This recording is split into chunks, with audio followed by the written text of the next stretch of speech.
It's Wednesday, December 10th, and this is Middle Eye.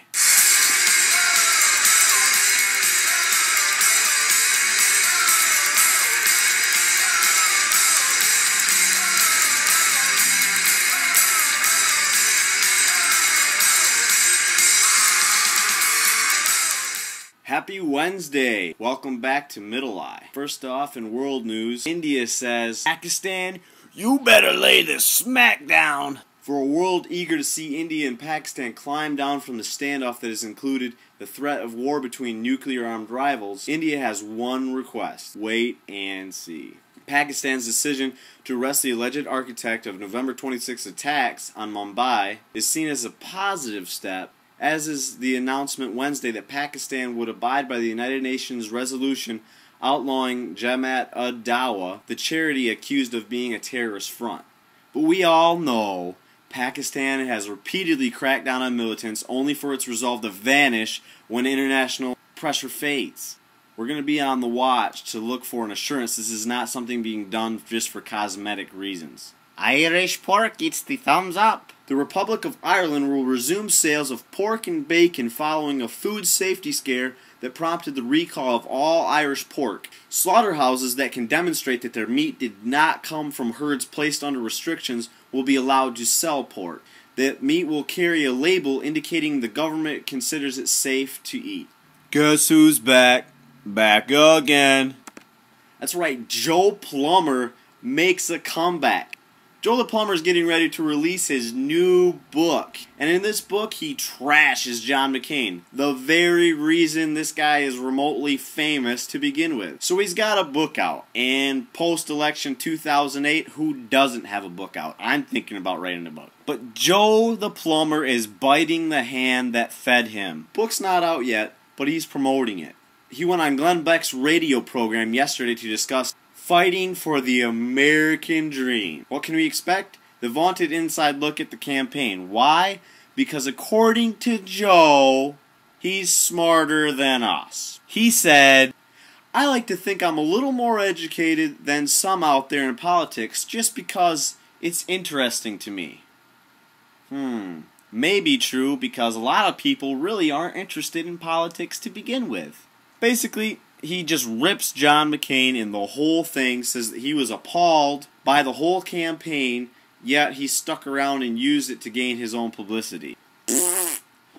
And the book comes out. I really don't care when it comes out. Are you an employer in Houston seeing a lot of people calling in today? It may be because they're calling in gay. That's right.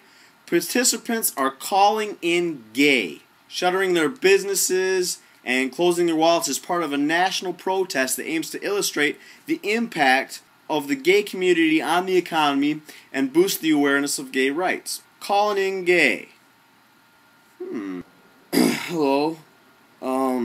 Yeah, I'm not gonna be able to come into work today. Why? Yeah, I got a sore throat and my VW bug is broke down. My butt hurts. Yeah, I'm way too gay to come into work today. Seriously. No, I know what you're saying. Did he just... No. Are you serious? I did.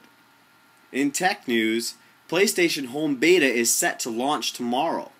Sony today announced that PlayStation Home will finally launch as an open beta tomorrow. Designed as a virtual world and social networking platform for PlayStation 3 owners, and has been delayed several times since Sony first announced the project in 2007.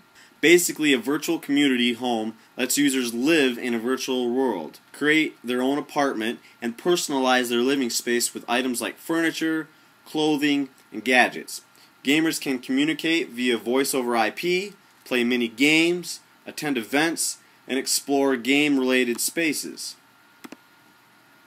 So basically, it's like a Second Life on the PS3. Now, I don't own a PS3. This seems kind of cool. We'll see how neat it is. Google announced late yesterday that it's teaming up with a slew of publishers to give old magazines new life by bringing them online. Users will be able to search for current and old magazines like New York Magazine, Popular Mechanics, and the Bulletin of the Atomic Scientists. through Google Book Search. Google has been digitizing books since 2006. Now this news comes on the heels of Google's announcement last month that it had planned to archive as many as 10 million photos and digitized images from the Life magazine archives. Some of the images date back to the 1750s, and many have never been published. In a report from MacRumors, App Store developers debate pricing and marketing. While the iTunes App Store has been a huge success in terms of iPhone app distribution, there have been lingering complaints that the current structure encourages a race to the bottom, with massive competition dropping the price of apps towards 99 cents. The most vocal complaint about the current system comes from Craig Hockenberry, who published an open letter to Steve Jobs in the issue. It reads, "As an iPhone developer who's been in the App Store since its launch, I'm starting to see a trend that concerns me. Developers are lowering prices to the lowest possible level in order to get favorable placement in iTunes. This proliferation of 99-cent ringtone apps is affecting our product development." Hockenberry claims that these 99-cent ringtone apps prevent developers from working on more substantial and creative applications, instead trying to cash in on the latest fad.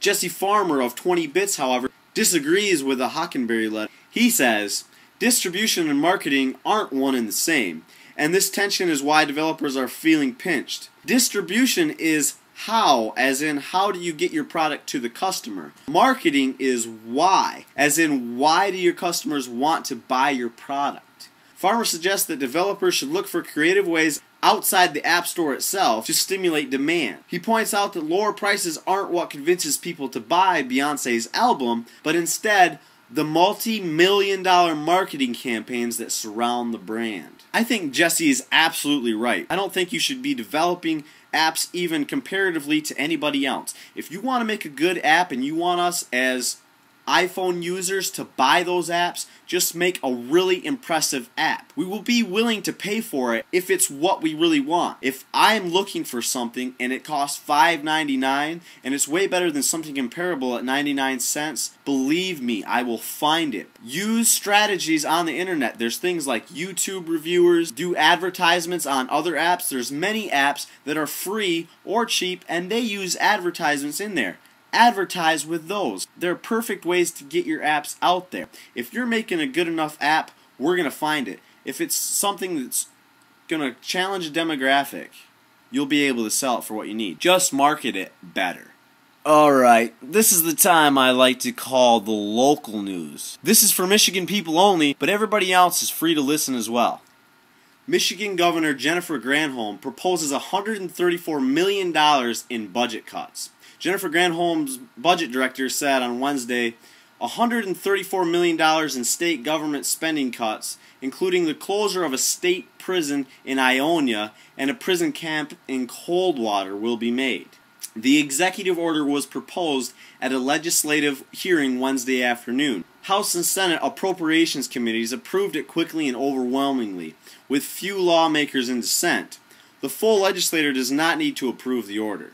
As if we didn't have enough job cuts already, the Michigan Pepsi Distribution Center in Flint says it may close. Pepsi officials told employees of its Flint Distribution Center in Michigan that it might close its facility to cut costs. A PepsiCo spokesman said the company is considering all of its options, but if the plant closes, it expects to move 55 of the 75 workers to surrounding operations. This does sound better than some other employees that have been cutting jobs in Michigan. I mean, they're only going to lose 20 jobs. It's still 20 jobs, though.